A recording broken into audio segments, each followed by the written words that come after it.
నేను మందు తాగినా, అందరిలాగా నేను తిరుగులు తిరిగినా, అందరిలాగా నేను కాలాన్ని వెయిట్ చేసిన.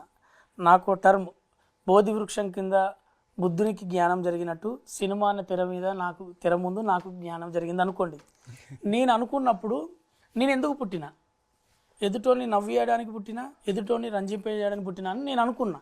సో నేను అందుకోసమే ఆ జాబ్స్ అన్ని చేంజ్ చేసి వచ్చినాక మీరు అన్నారు కసి అది ఇదని. నేను లేదు సార్, నేను రూట్స్లోకి వెళ్ళి కూడా మాట్లాడతాను. నేను ఇండస్ట్రీకి వచ్చినాక ఫస్ట్ గమనించింది ఏంటంటే నిన్నెందుకు పెట్టుకోవాలి, నీకేంటి ప్రత్యేకత అని అడుగుతారు.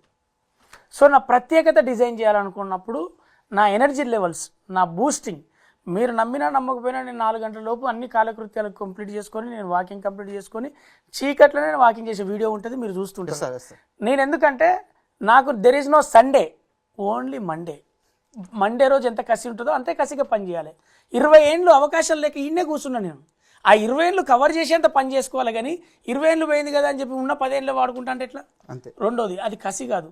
నాకు ఇంపాక్ట్ ప్రూవ్ చేసుకోవాలనుకునేది ఏంటంటే ఎప్పుడు టైం దొరికింది, ఎప్పుడు చేసిండు, ఇల్లు ఎందుకు తిరుగుతాడు అనుకునేది.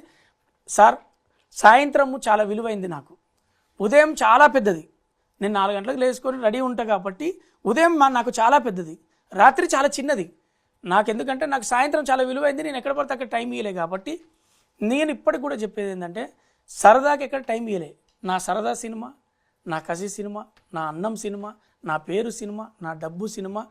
ఆ సినిమా చేస్తే డబ్బు వస్తుంది, ఆ సినిమా చేస్తే గుర్తింపు వస్తుంది, ఆ సినిమా చేస్తేనే నాకు ఒక ఉనికి ఉన్నది. కాబట్టి ఉనికిని దాటి ఎందుకు పోతావు?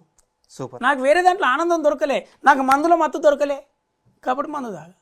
నాకు సినిమాలో కిక్కు దొరికింది, కిక్కును ఎందుకు వదులుతావు? కాబట్టి కిక్కులో ఉంటా.